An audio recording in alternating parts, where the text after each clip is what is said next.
in an ancient world. What killed and preserved the dinosaur mummy? We think we have the... has forced a family of duck-billed dinosaurs to head for shelter within the lush delta. As they follow the swollen river inland, they sense their mate. A pack of lethal daspletosaurs surround the duck-bills. There's little chance for escape. A young juvenile rushes in to protect the herd. But he is no match for these ferocious pack hunters. Leo's body had been submerged underwater, then covered in silt. Shortly after death, mysterious forces mummified the corpse. Fossilization followed as tiny grains of sand replaced preserved tissue. Eons later, a small stream had washed away part of the duckbill's tail. The other portion. Although an amateur, when it comes to finding brachylophosaurs, Murphy is without equal, unearthing 5 of Leo's species, all discovered in the same location in northeast Montana.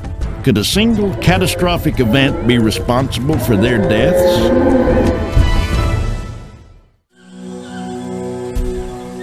Leonardo was born into the hadrosaur family of dinosaurs, more commonly referred to as duckbills.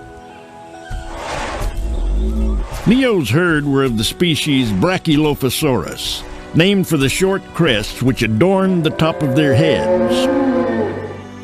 We do know that these dinosaurs nested in colonies, very much like birds, that they built nests, but they laid their eggs in those nests.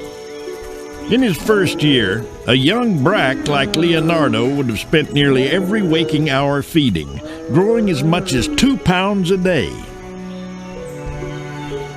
By age 3, Leo weighed nearly 1,000 pounds and spanned 20 feet in length. But this is only the first chapter of Leo's story. 77 million years after his death, his body holds a digital model of a dinosaur's anatomy.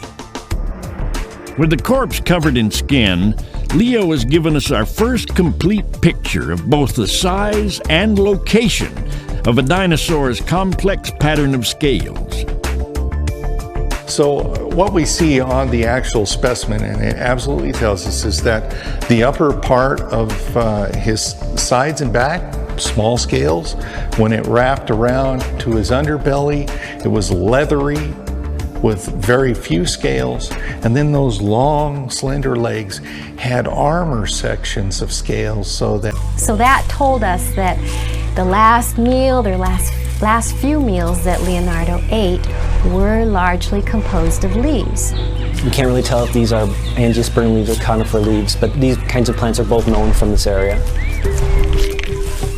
Along with Leo's last meal were more than 40 kinds of pollen and several species of freshwater algae. So not only do we have the individual telling us something about him, but we also... Mummy captured Sternberg's imagination and changed his notions about the daily life of a duckbill. I have no doubt that with the lungs expanded to their full capacity, he often swam across streams of water. Consequently, the animal could use the front feet as clumsy hands to hold down the limb of a tree while he was cropping the tender foliage. Sternberg's discovery had provided science with the first clue in understanding the life of a creature highly adapted to its environment.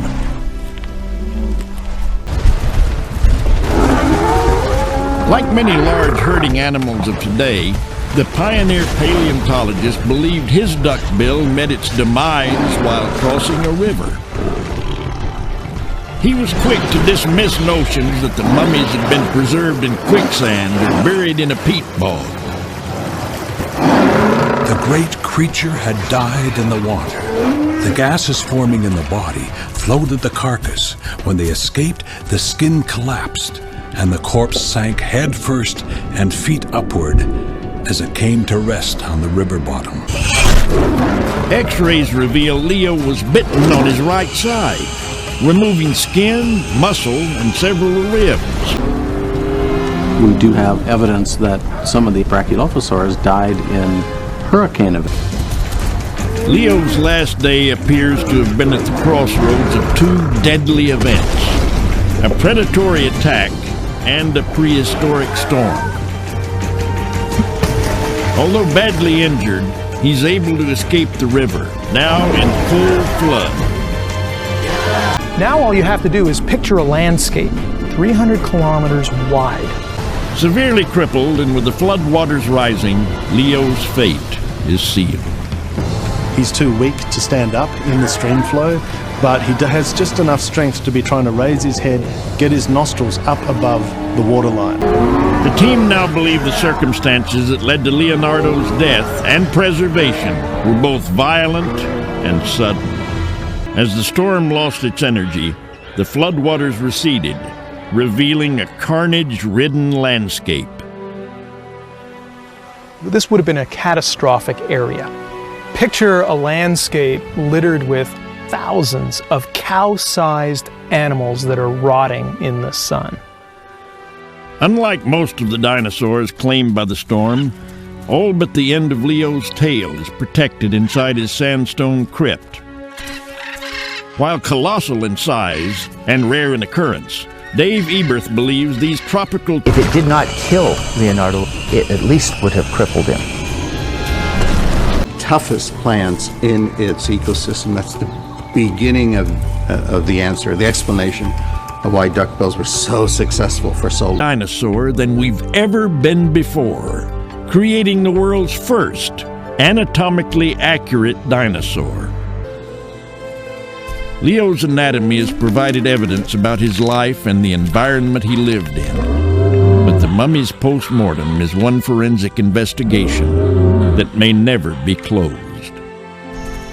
We have seen things that we have never seen before. We have performed tests that we've never been able to perform before.